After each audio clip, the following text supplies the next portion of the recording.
Welcome everybody to the Rated R Rapport. Yeah. We'll work on that intro. This is Jerry. What's going on? Name a more iconic duo. We'll wait. It's not going to take long. No. So while they're naming about 20 or 30 more iconic duos, let's introduce our guests. We've got Colin Andrew over here, the Cleaver, who keeps giving me all this fucking trouble. Like I keep having to. You keep on reducing and Yeah. getting big and shrinking. Well, Jerry figures out what he's going to say. I'm going to move on to our other guests. We've got Chris. Chris Mace. Christopher Mace. Yes, Christopher. The Holiday, as we call him. For those of you out there that don't know, I'm terrible with names. It's amazing that I get through these shows the way that I do. Mm-hmm. I'm really, really, really bad with names, and I can't deny it anymore. No. So, we've got several topics, so let's get right into this. We used to not really have a format on this show, but sometimes it helps to come in with ideas. That way you're not just floating around like, hey, what should we talk about next? Mm-hmm. The biggest thing possibly this week was the video coming out on Jon Moxley's Twitter account. Yes. Like to the hour of his contract expiring, he releases this video. What I think is interesting is the quality of the production of it and the fact that it came out basically the moment his contract expired. Who did he do this video with, and was it legal? Yeah. That's my question, because if he's under WWE contract, and let's say this is AEW, is he legally allowed to have them use him to create this promo before his contract is up? Because they would have had to. There's no way they put this together in an hour. No. Nope. You already had to be in contact with them. You have had signed some sort of contract or some sort of image release even at this point. Granted, he probably owns the rights to Jon Moxley, and that's why he's able to do it instead of, like, you know, him being Dean Ambrose or anything. Maybe that's a possibility, but I still think likenesses and whatnot. There's no compete, and maybe because his contract expires, there's no 90-day no compete clause. But yeah. I would say as a wrestler, doing any acting as a wrestler is competing. Yeah. Because that's what you're doing in the ring. You're promoting for another company is essentially what you're doing. So the reason I bring that part up is because Jerry had the brilliant idea that maybe this is all being done by WWE to bring back Dean Ambrose as Jon Moxley and just get rid of the washed away character of Dean Ambrose and start him fresh as the old character that a lot of people are going to know. Yeah. And that he can reintroduce to those that don't. Yes. I think it's brilliant, and it goes right along with the fact that everybody's been wondering why it is that WWE announced that he was leaving. Yes. They don't do that for anybody. This is like the first time they've ever done that, and we're supposed to believe he's not coming back. Come on, man. And they've had so many different goodbyes and emotional setups and everything. It only makes sense for Dean Ambrose to be gone, be dead and buried, and all of a sudden Jon Moxley pops Now this up. is the perfect panel for this question, because on No DQ Live, the call-in show, or No DQ Video Live, something like that. No, it was No DQ Q&A. There you go, No DQ and A Live. Chris called in and mentioned Jerry's idea about Jon coming back to WWE as Jon Moxley, and Aaron made a very good, valid point that the video had barbed wire causing blood on Ambrose or Moxley or whatever. Yeah. And WWE doesn't do that. Yeah. But they know they don't do that, which is the perfect reason to do it. They're basically, it's like they're calling themselves out for holding him in an asylum or a prison, and the big dog's chasing him down and he's got to get away. And they can tease him going to AEW all they want because they know that he's not. Thus him walking past all the dice or whatever else instead of like even addressing it or stopping it. Yeah, he doesn't look at these things. He just keeps on moving. So that's another reason why I think this also could still be a swerve. Yeah. It could be a massive one. It could be a great one. I think it would be really great for his career in the short term. I don't know about the long term. Because however long his new contract is, I hope he's really sure that he wants to bring that character to WWE and let them get their hands on it. All right, so I'm going to trail off this just a little bit. I'll ask you guys first. Colin, where do you think this actually leaves Renee Young? One more time? Where do you think this leaves Renee Young, his wife? See, I've been wondering that because if he goes to another company, I feel that Vince will dick her around like it's no other. It's just now we're talking dick her around attitude era wise or dick her around.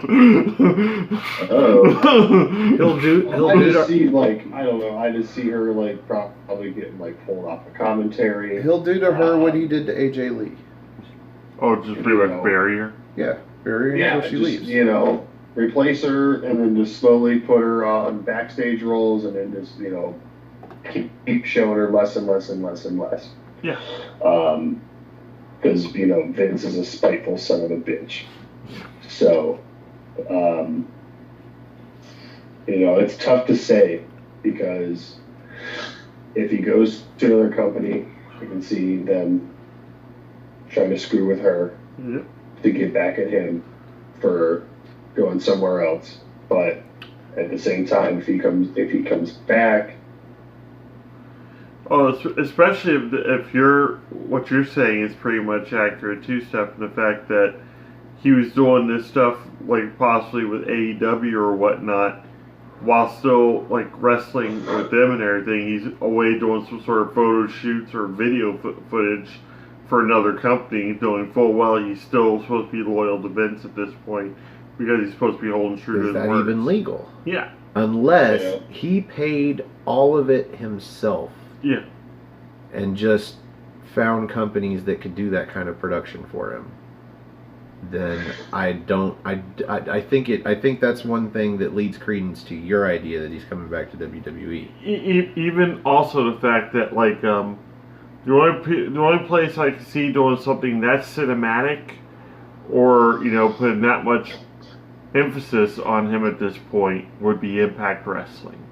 They do a lot of the cinematic type stuff. They're trying to get bigger stars. They keep on having these stars get injured naturally because they're not really taking much good care of them. And their champion, Brian Cage, just got a massive back injury. So that's going to be another main event spot open. But if you're Dean Ambrose, do you leave WWE for Impact Wrestling?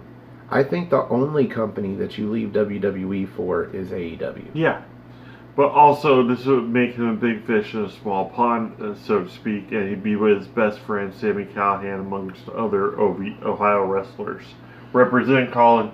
I would think maybe he could, it could be Ring of Honor or even New Japan. Yeah. But it's a hell of a budget. Oh, yeah. For something like that. Yeah. So, Chris, what's your take on this entire situation? After looking at his promo and thinking about it, like you were suggesting, I kind of can believe that could be one big swerve. I highly doubt that as soon as his contract went out that AEW already had this planned out and already did this while he was under contract. So they know they'd be getting in major trouble with lawsuits right then and there. Mm-hmm. But then, I don't see him having a 90-day no-compete clause. And my argument with that is, look at what happened with Kurt Angle. He left in 2005. And less than 3 weeks later, they were already doing promos for him in TNA Wrestling at the time. Yep. So, wasn't that theory, if he would have had it, he should have had a 90-day no-compete clause, but he was able to do that in less than 3 weeks. So, I don't really believe he's got a 90-day no-compete clause. I really honestly think he's signed to a new contract. They're killing the Dean Ambrose character. He's coming back as Moxley. He's going to be, hopefully, the sinister heel, the badass sinister heel that I want him to be, and he shows up there and he either attacks Roman Reigns on SmackDown or he ends up going after Seth Rollins for the Universal title. It will be both. Because what better ammunition do you have going into contract negotiations than, you know what, that AEW looks pretty promising and I bet they could use a guy like me. Yep. And then you tell them, you say, look, I will sign the contract, And then you say, look, I will sign the contract, if you let me use my character under my control. He pretty much went CM Punk on him, is what he did. I think that could get it done. Yes. If AEW was non-existent, no way. No way in hell. But because he could make that threat, because his contract was legitimately expiring in time for him to make it to Double or Nothing. It's the same setup that we actually had for CM Punk when he actually beat John Cena in Chicago for the title. Like he didn't sign his contract or renew his contract till pretty much he was on his way out to the ring to beat John Cena and get away with the title and go home and put it in his fridge. That was that whole night right there. Signed contract, beat Cena, ran off the belt. So I see that being kind of the case with Dean Ambrose. He probably didn't even re-sign a contract till right at WrestleMania. Like basically right when his contract was finished up, he like signed on for a little bit more, but also enough time that he could take off, possibly do some stuff with Evolve or some other companies that he's already actually been in with that the WWE, has established rapport with in some way, shape, or form. But I don't think that's a good idea. If it's a company that they have rapport with, rapport. Yeah. I think it would fuel rumors that he's staying in WWE, and it would just kind of ruin the surprise a little bit. Yeah, so either way, like, if that's the case, he doesn't have the 90-day no-compete clause, which will make it even better because he just pop up whenever the hell he wants to do it. But I think the best place for him to pop up would be at the end of Money in the Bank pay-per-view, especially after a match with Seth Rollins and AJ Styles. Just go ahead and bounce right into it. What if Baron Corbin gets injured and can't compete in the men's Money in the Bank ladder match, and when they're trying to find a replacement, when they're ready for it to be a 7-man match instead of an 8, we get this new music that we've never heard before. I would think that, or if they're going to hold off, have him debut at SummerSlam. That way they'll set up for him versus Seth Rollins at Hell in a Cell that next month. That's a great idea, except they played this video the day that his contract was set to expire. Yeah. Where do you go from there for the next 3 months until SummerSlam? Yeah, that's a long 4 time. months. May, June, July, August. Yeah, we've got almost 4 months to wait. Yeah.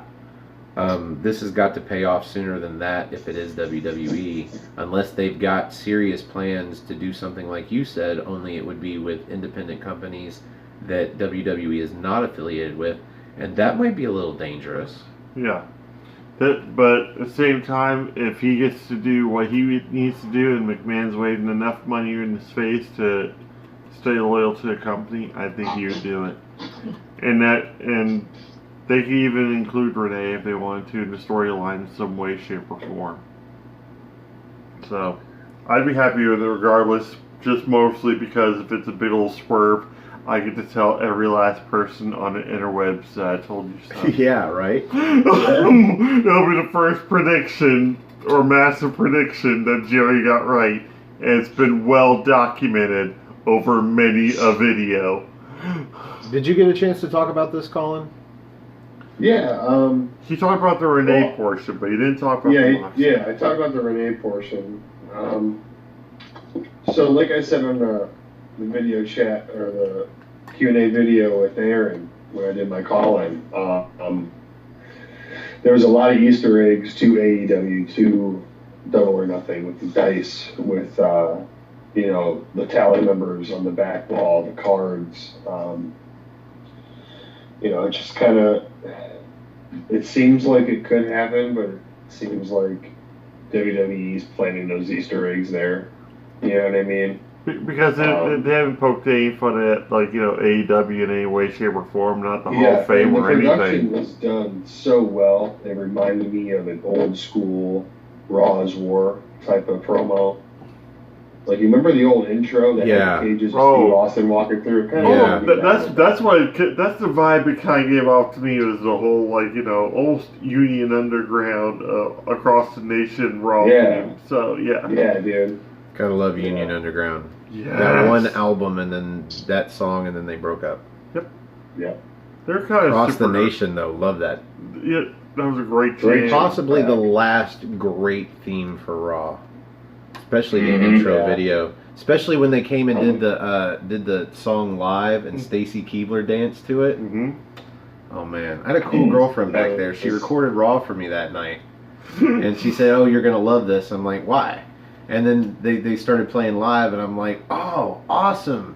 Thank you! Like I absolutely love this." And then she's like, "Wait for it." And then they showed Stacy Keibler dancing, and she's like, "How about now?" I'm like, "I love you." Standards. Lots and lots of standards. So, But I don't know. I don't like the idea of him going to independent companies that are not affiliated with WWE because it's just I don't trust it. Like imagine, the bookers. I'm like, yo, dude, I'll give you an extra this amount. Hurt him, Well, So here's you can't go compete, or like I don't know about that. it's just I don't know. It's just It's I just just don't- when you I let just that don't happen, trust at the very worst, I think they could book him to lose to their guys, and that looks like that hurts his character. all right. Here's the thing. Some of the companies Triple H has been, we'll go ahead and say, borrowing from, Yeah, right. has been Progress, Dragon Gate, Evolve, and WXW.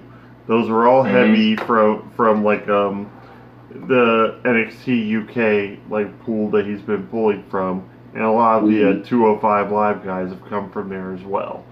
So for them to actually get use of Jon Moxley again, even for just a brief period, maybe like one or two off like match off show, 2 weeks of program. That would, I think that would work out just well for enough for a timeline that somewhere in between now and SummerSlam, between those two times, Oh, but you can't. 2 months isn't really that long. But you can't do it because there's a handful of companies like that. Most of them are in UK. It's really easy to watch this unfold, and if they hit all of them with this character, then everybody and their grandmother is going to be like, "Oh yeah, he's still in WWE," because the only independent companies that he's wrestling for are the ones that are involved with WWE. Then he doesn't do that. He just lays low in Vegas in his nice house, gets to go hang out with his friends, and then he goes and wrestles for WWE. Just takes a nice break. Nice 3.5 month. Not even a 3.5 month break. He can show up whenever the hell he wants. I don't know.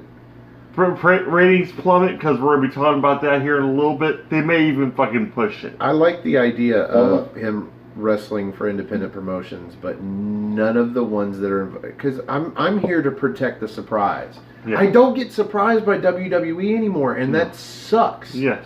Because it used to be the reason you had to watch every week because you never knew what was going to happen the next week. Or in the case of WCW back in 97, 98, who was going to show up? Well, here's what's going wrong with WWE in that case is the fact that it's like we don't know what's going to be happening next, but at the same time, we really don't care. Like basically, it was a situation where people would tune in because they actually cared about what was going on, but they've been screwed over so many times and had so many false finishes and so many different card changes and title changes and nonsensical storylines that people have just tuned out. But again, there's no surprises anymore. Exactly. Think about the recent call-ups from NXT. There were only 2 surprises. The War Raiders and Kairi Sane. Yeah. That was it. Everybody else, they tipped their hat beforehand. Even had promos for weeks. In the case of Lars Sullivan, for months. Yeah. So even when he did show up, it wasn't that big of a goddamn surprise. No. When is WWE going to surprise me? And that'd be the biggest surprise that they've done in years. It didn't surprise me when Lesnar beat Reigns at WrestleMania even. I called that. That was my prediction. Yeah. I said, yeah, Lesnar's going to win just cause. And it happened. Speaking of Brock, he's been in the news this week as well. King of segues over here. That is topic number 2, Brock Lesnar, who is again, I think, retiring from UFC MMA. Again.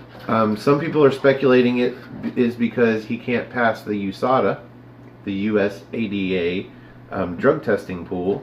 Some are speculating it's because WWE offered him a contract that was enough money that he's old enough, he can't be fighting him at MMA anymore and do WWE, and might as well make the easier money and not get punched in the face for real. Yeah. For reals. What do you guys think? What is up with this Brock Lesnar retirement?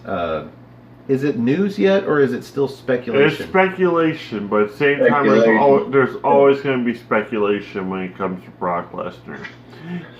As I mentioned earlier, that he could just scream it at Chick-fil-A, and there'd be some random fan that just posted on Facebook or Twitter or whatnot. It's like, I'm retiring from the UFC. The speculation I heard was that Goldberg is coming back to Saudi Arabia to take the title off of Kofi, and then Brock Lesnar is going to come back, and you're going to have Lesnar and Goldberg on SmackDown fighting over the WWE title. From what I heard, the place that dropped that story is full of shit, but at the same time, I look at it and I'm thinking, the WWE product is so fucking bad right now that I could actually see that occurring. But who wants to see the Brock Lesnar Goldberg match again? Absolutely no one, but they fine will for what still it buy it. Yeah, I saw that article as well, and I wouldn't put it past WWE. My fridge made a cameo. Your fridge farted. Yeah, I think something's wrong with that motor. But I don't see WWE we put it past WWE to pull something like that. But with the speculations of Brock retiring from MMA, I mean, I really don't care. I'm waiting to hear the speculation that he's retiring from pro wrestling. That's what I'm waiting. Yes. Please. I don't care about the MMA shit. He can go get punched in the face all he wants. I don't care. As long as I don't have to see him as fucking champion for how long you only see him pop up 4 or 5 times. All right, well, let me briefly go to bat for Brock Lesnar here, because the problem is not him as a wrestler. The problem is him as a part-time wrestler, most especially as a part-time champion. Mm-hmm. If he was a regular on Raw or SmackDown, showed up every week or every other week, regardless if he's got a belt, if he pulls a semi-full-time schedule, I'd be fine with Brock Lesnar being on TV. In fact, I'd be in favor of it. Mm-hmm. Especially used properly. Especially if you get rid of Paul Heyman for a while, because I'm just getting tired of Paul Heyman as Brock Lesnar's advocate. It's just the same old shtick every time. But if he's part-time in any capacity, whether he's champion or not, retire him. Just be retired. Just be done. Let the new guys have it. Here's the thing. I posted the other day on Armbar a fun fact that back in his title run from April 2017 to August 2018, Brock Lesnar defended his belt 17 times. 9 times of those were house shows. Only 8 of those matches were televised. So that's actually 17 out of 515 days. So that's a lot of time in between. If you showed up more, he was pretty much doing the once a month kind of title defense thing. Once a month. Yeah, but at the same time, people not even that. But more he defended the title when there was an NXT takeover. Yeah, 5 times a year. Yeah, pretty much. But at the same time, like I said, those matches were televised, and then he had like another half that weren't televised. But at the same time, people didn't see those untelevised matches, so they automatically thought he only wrestled like 9 times in like 515 days.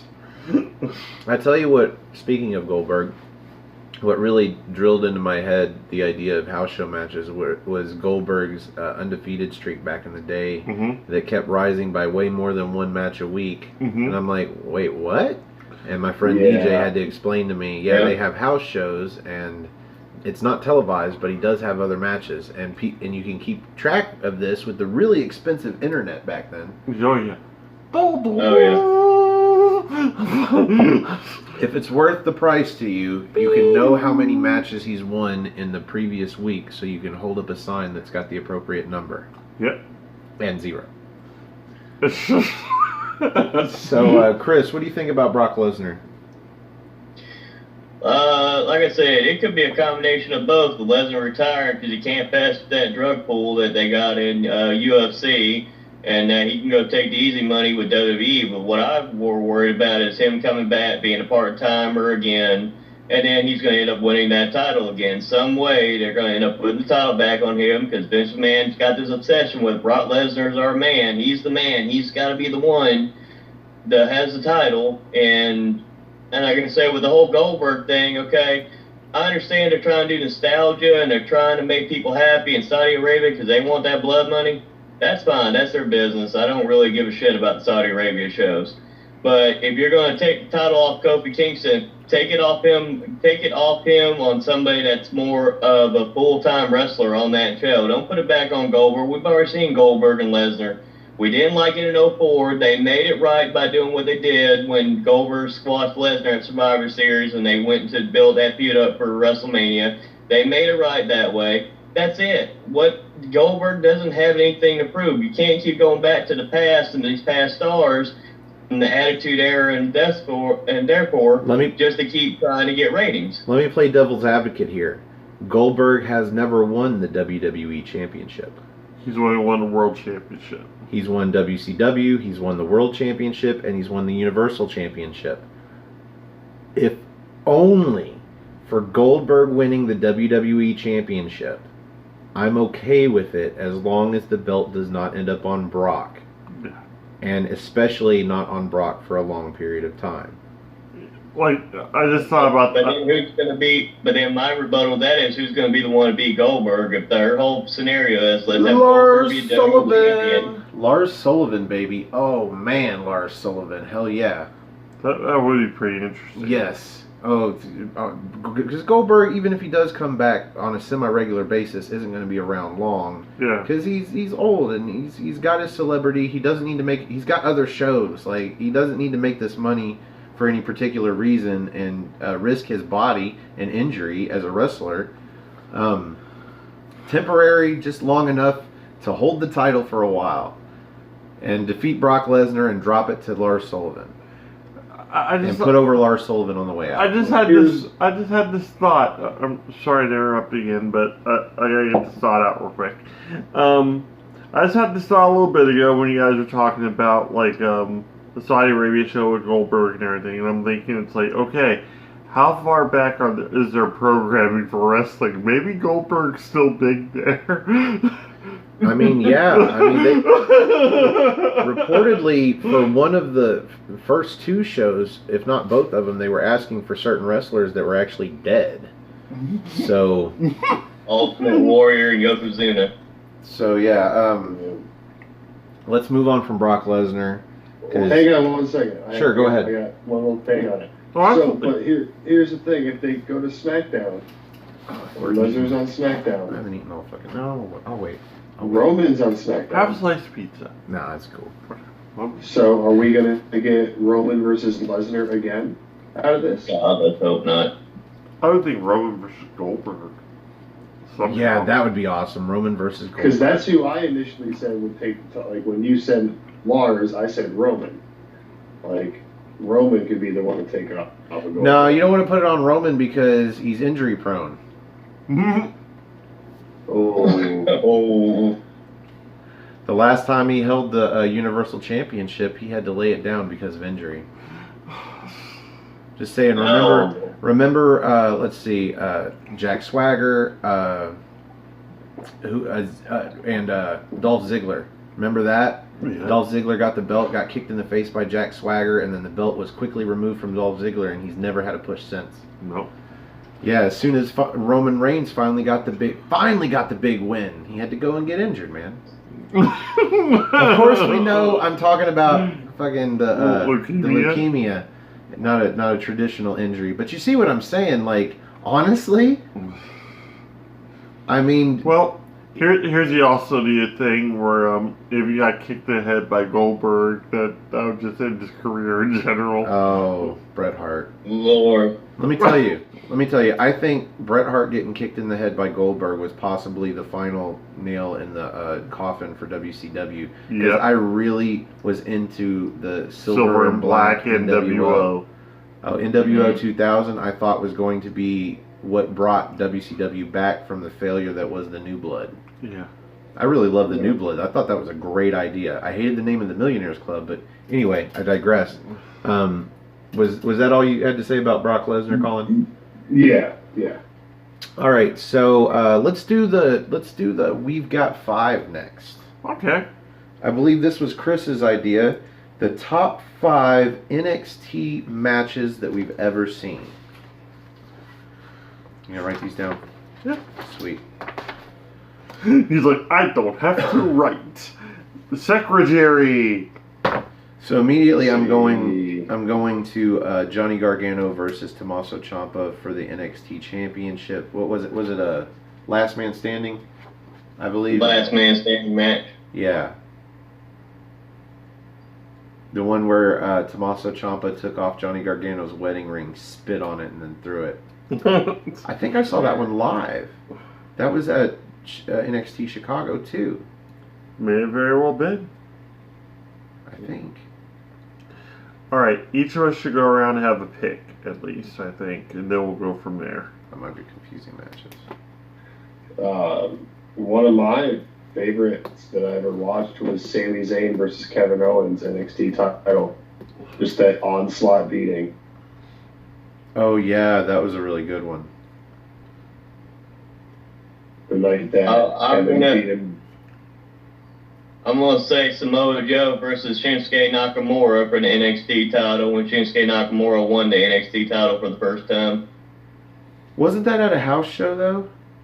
No, no, their first match was at a takeover, and then Joe beat him at a house show, and then Nakamura won it back in Japan, and that's how they both became two-time NXT champions. Gotcha. Well, so we're not talking about takeover but like shows as much as just like matches that we see in NXT. Talking about 5 NXT matches. Asuka versus Ember Moon. Oh, that was a good one. Yeah. The one, I think it was the last one where Ember passed out. She didn't tap. Mm-hmm. And then Asuka ended up relinquishing the title. Bayley versus Sasha Banks, 30-minute Iron Woman match. Sami Zayn versus Cesaro, 2 out of 3 falls. Okay. Bayley Banks, Iron Woman. And Surprisingly, brought up Johnny Gargano versus Adam Cole from this last takeover. 2 out of 3 falls match. Gargano, Cole. And you said Zayn versus Cesaro? Yeah, that was alright. amazing. That was damn good match. War Games 1. War Games. Yeah. Okay, so I'm going to throw in my couple here. Naturally, Aleister Black versus Johnny Gargano at TakeOver. I want to say Phoenix. Was it TakeOver Phoenix where they fought?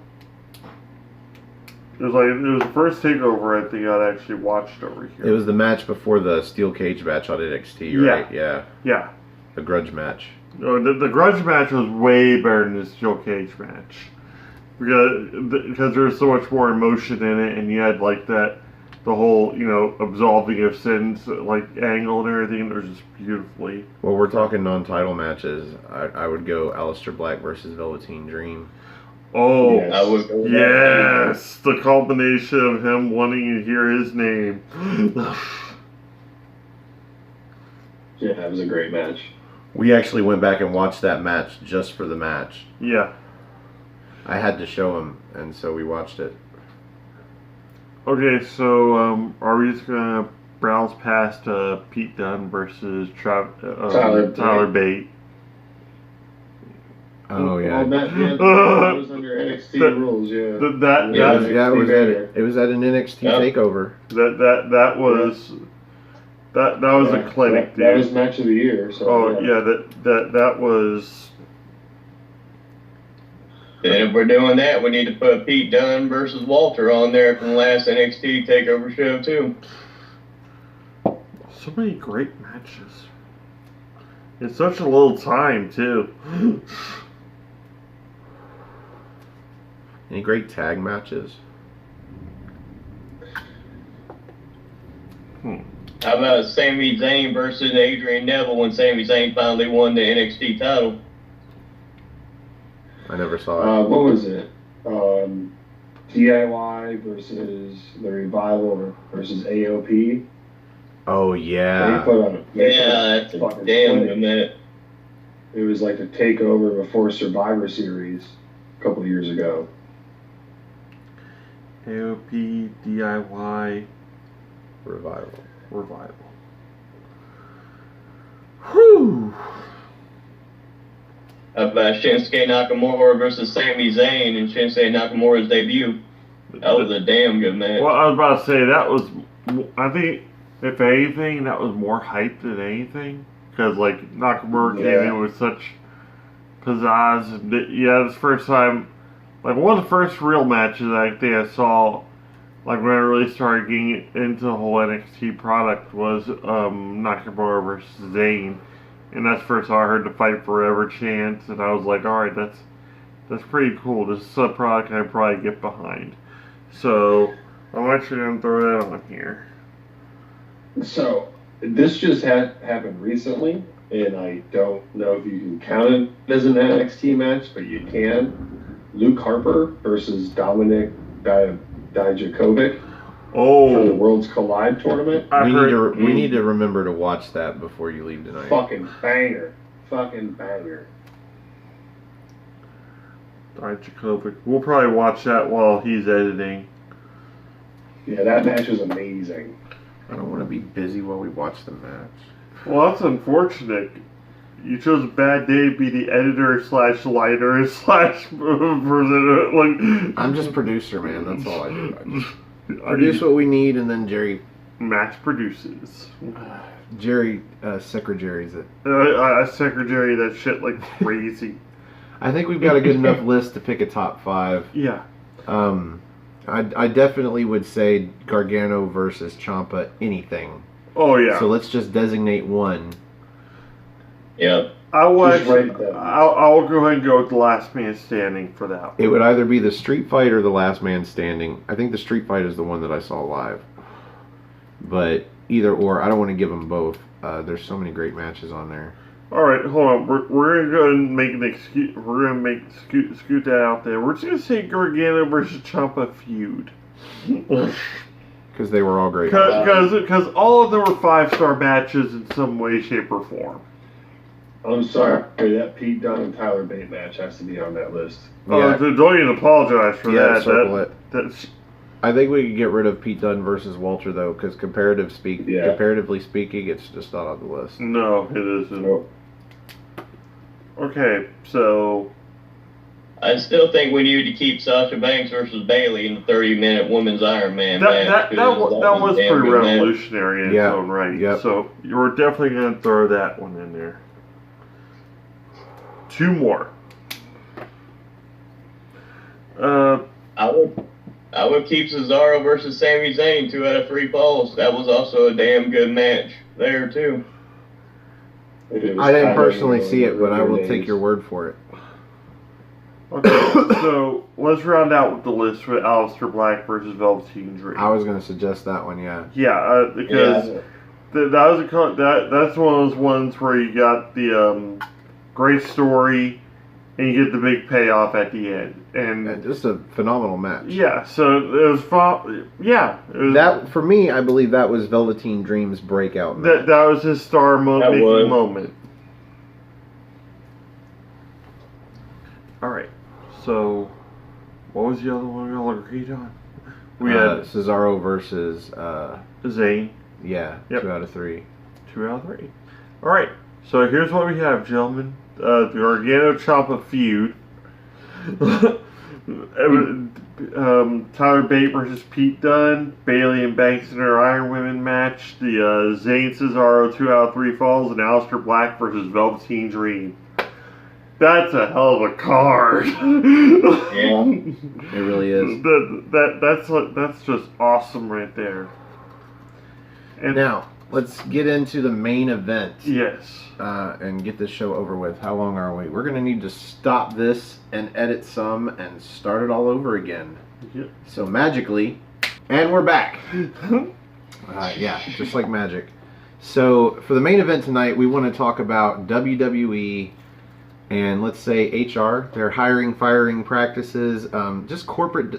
Let's delve into some serious business with the company, because the company that I have mostly loved for the last 20 plus years and watched religiously every Monday / Tuesday / Friday / Thursday night. Wednesday was like the only time they didn't have wrestling on. And once a month on Sundays, and sometimes twice, and sometimes on Saturdays. And so, fuck, man, I watched enough of this. You're rambling! To wonder, where is the bottom to this ratings drop?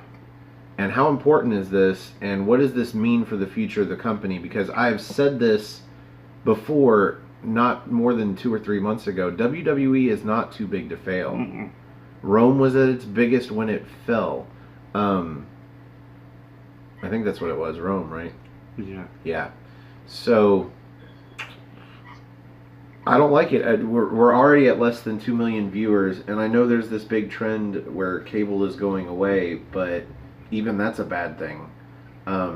That's revenue that you can't replace digitally because it's a different system.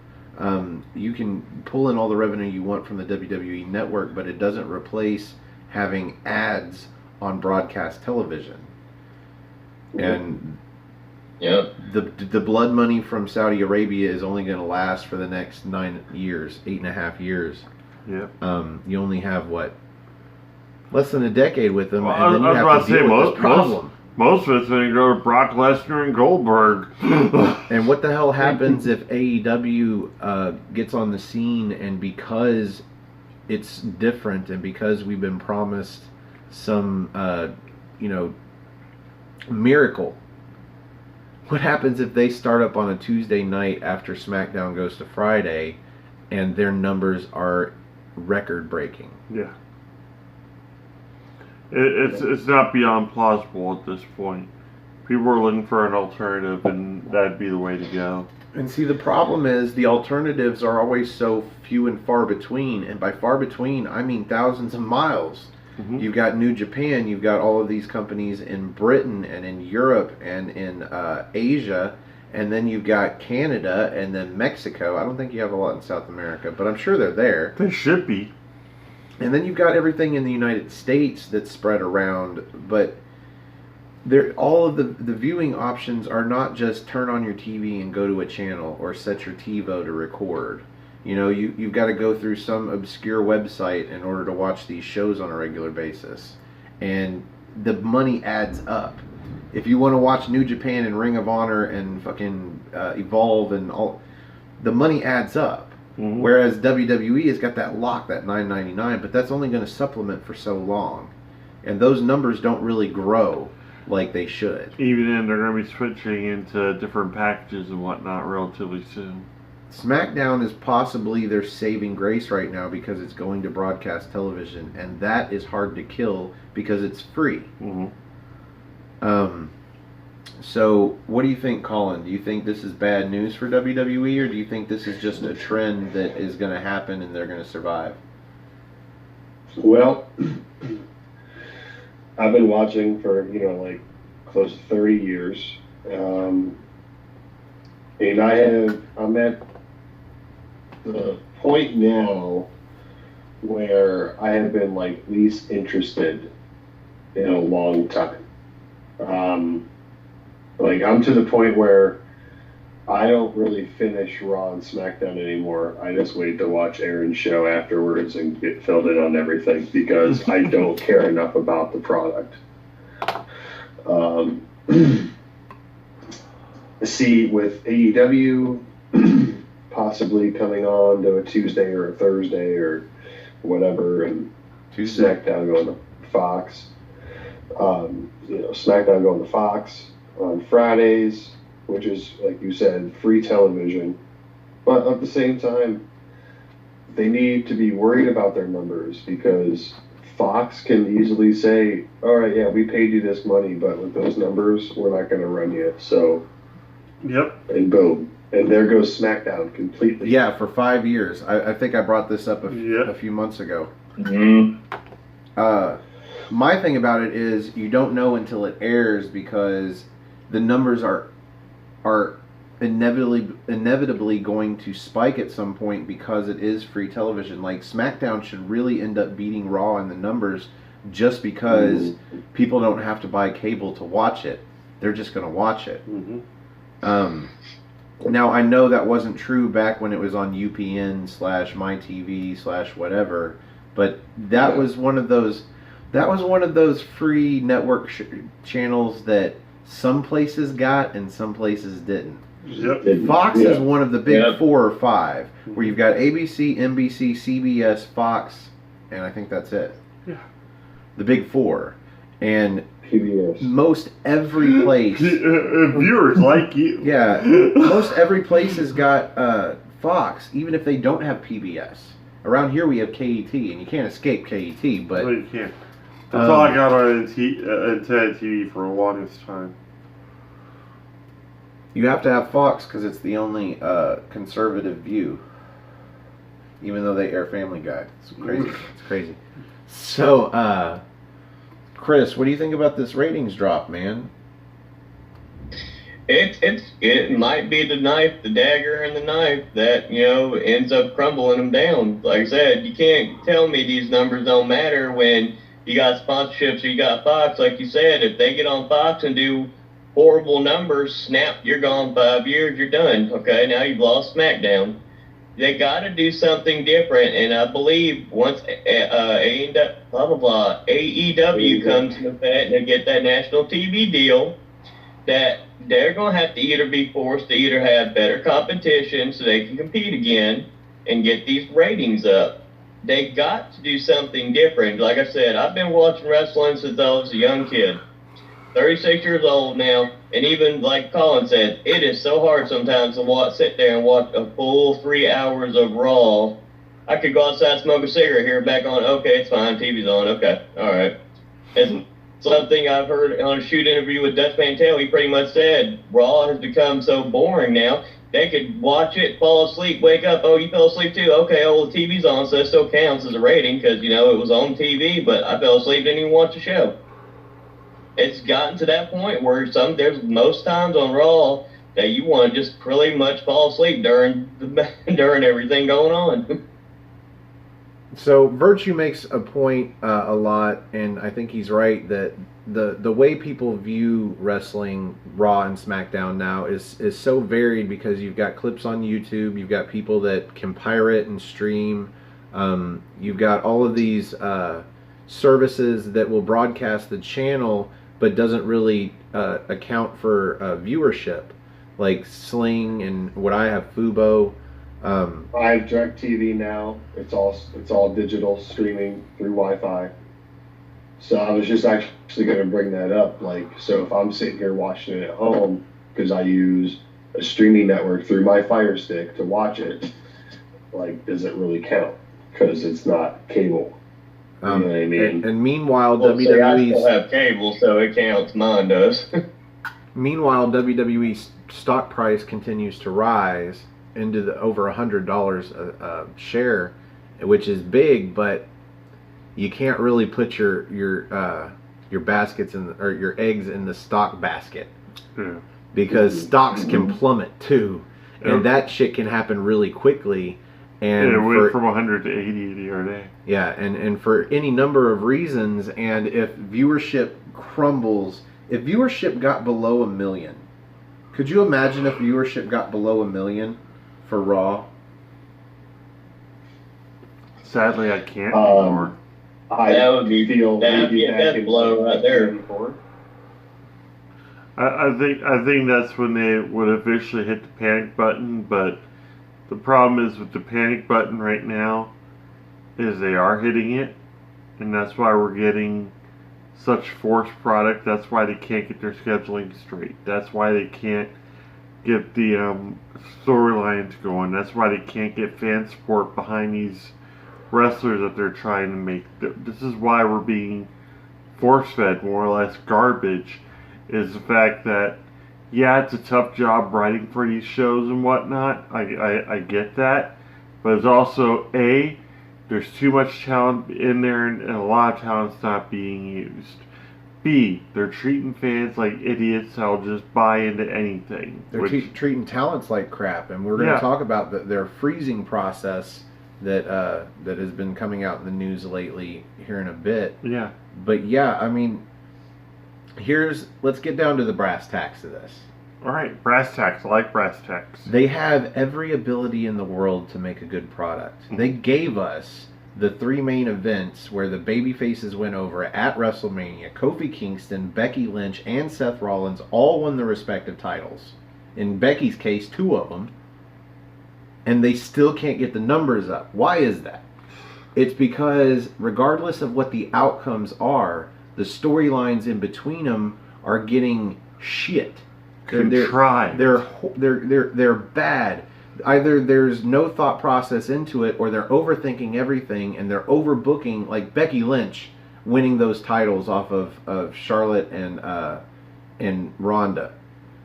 That might have been the most overbooked storyline of the year thus far, and it could only get worse from here. They had something as simple as Roman Reigns coming back from defeating cancer, and somehow they've made it bland. They've turned it back into Roman Reigns, the same Roman Reigns doing the same matches, and the crowd is like, oh yeah, now I remember why we booed him. Yeah. I'm glad he's better, but do something different with this guy, because we're still waiting on something different. Yep. They keep on waiting. It's Vince McMahon. Mm-hmm. No matter how and look good, how much everybody pulled off. They could hire Emmy award-winning writers, Golden Globe award-winning writers. They could hire Oscar-winning writers to come in there and write the best shit, but it all has to go through Vince McMahon. And in the end of the day, the product that you see on television is what he wants you to see. Mm-hmm. And he's got to go, man. He's got to go. I don't know what the fuck they would have to do to get his claw off of the product, but he's got to go.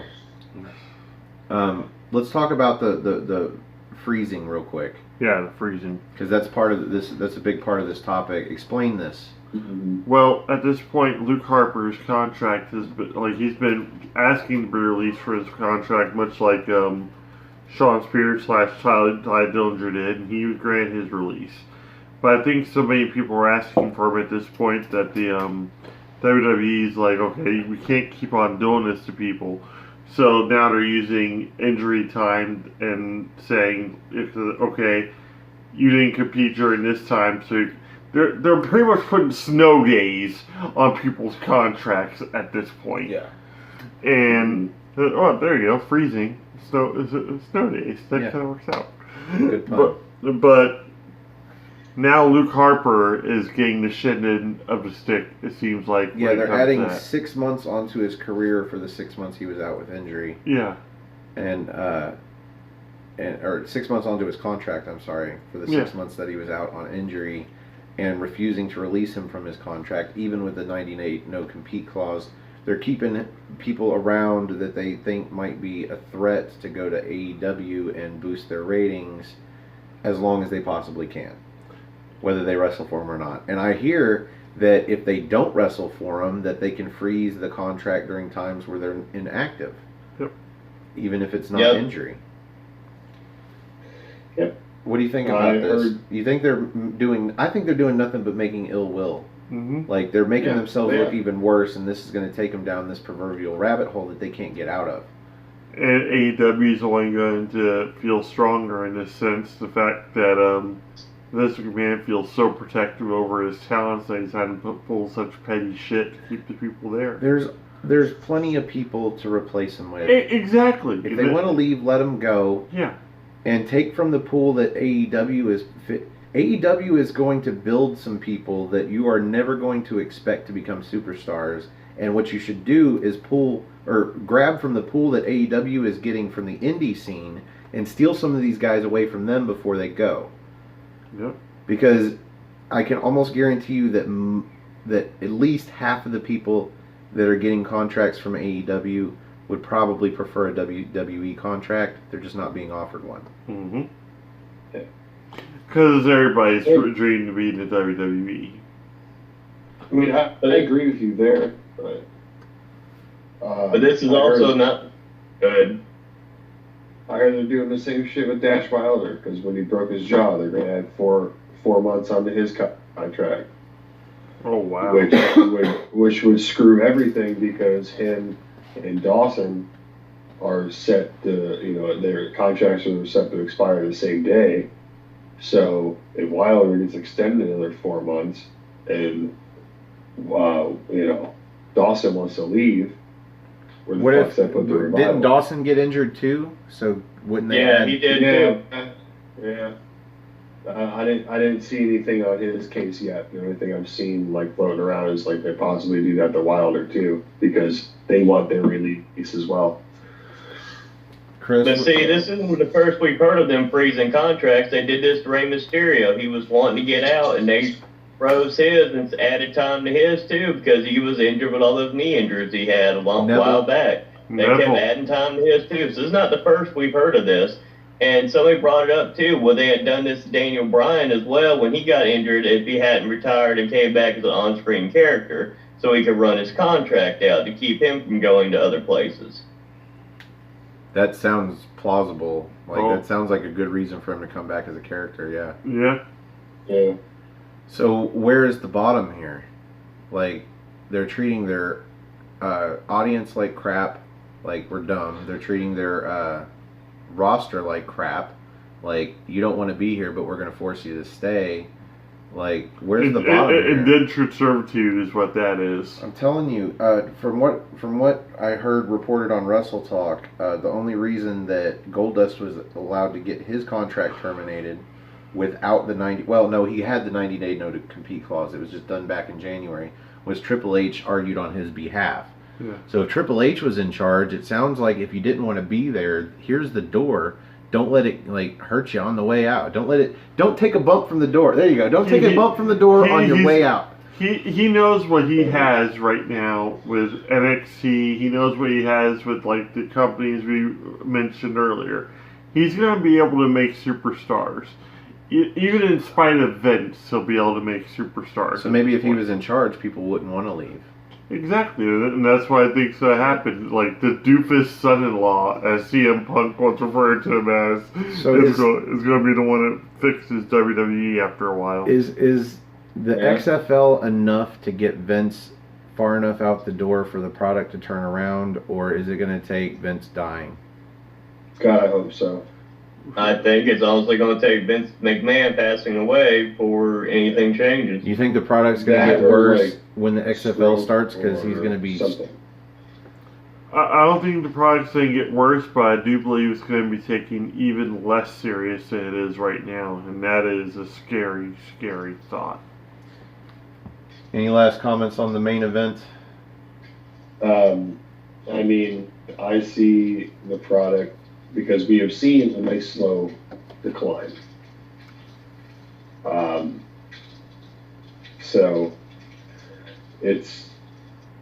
It's looking bad. Vince needs to step down.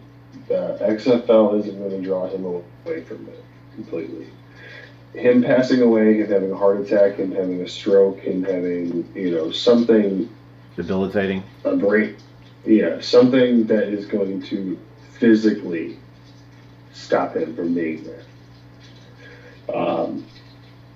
I know things would be great if Paul was in charge, but It's where you said calling Paul like Heyman? For a second, yeah. breaking the fourth wall here.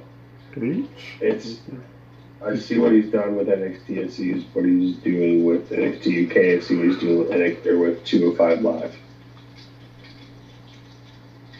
Right. Let him do that for your main two money makers that actually bring the money in. That I just can't pay $10 a month and watch all three of the other shows.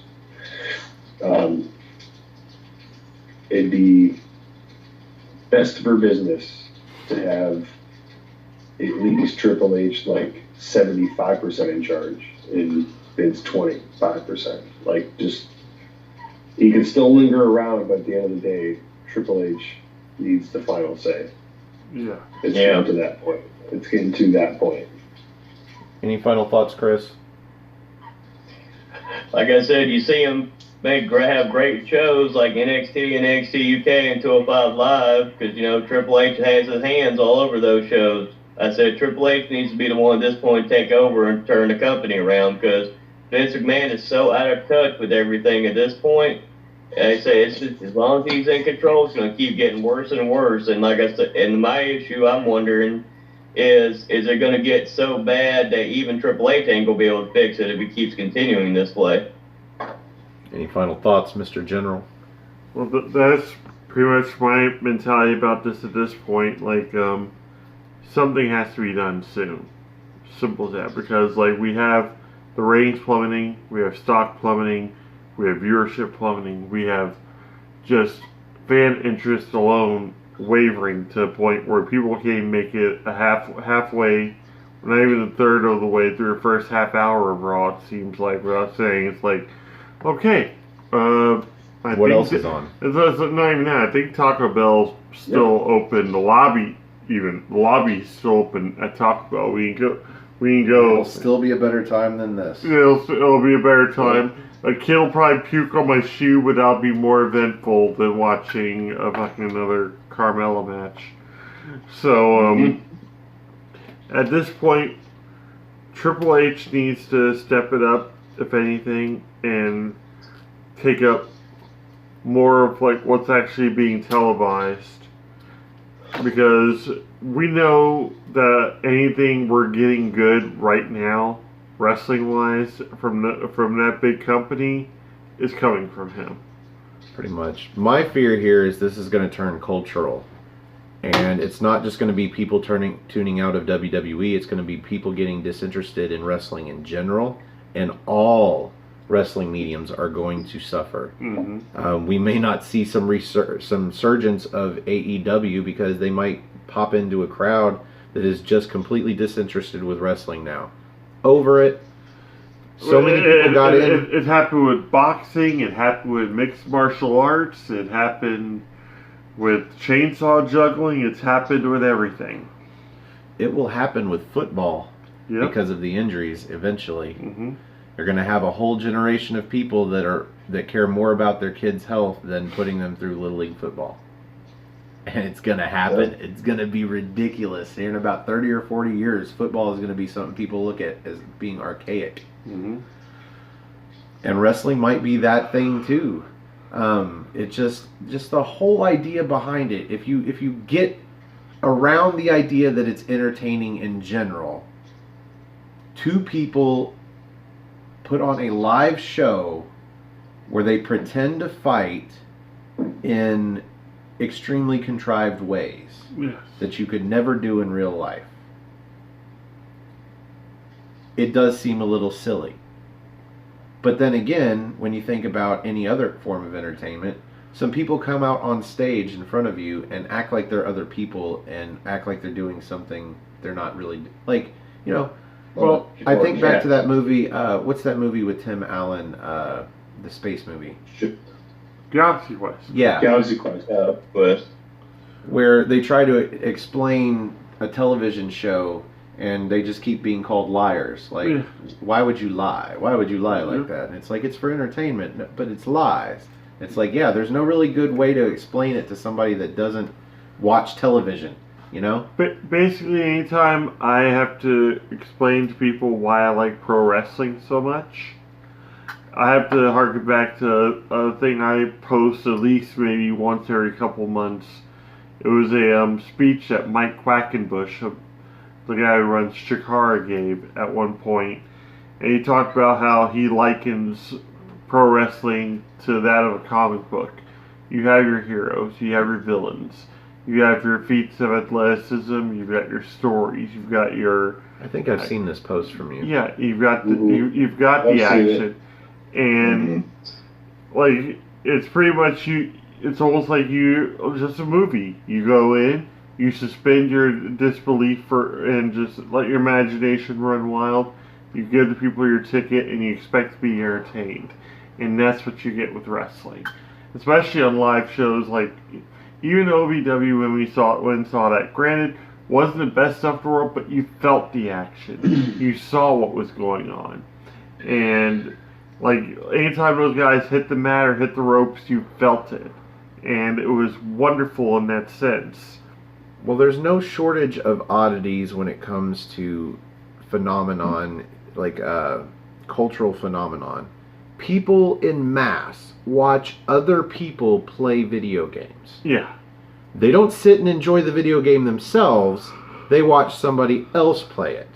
And whereas, let's say I'm sitting down trying to play a video game and I can't figure out a level, I can see where watching somebody else do that level might help me. Yeah. But otherwise, I don't understand enjoying watching somebody else play a video game unless it's hilarious for some reason, like the angry video game nerd. Love that guy. Leroy Jenkins. I love that shit. But you can't really explain it, but it is a cultural phenomenon. Wrestling was a cultural phenomenon in the late 90s. Mm-hmm. And that was the last time. And all of these people that are our age are starting to stop watching wrestling altogether. Because It's gone so it's veered away so far from what we knew.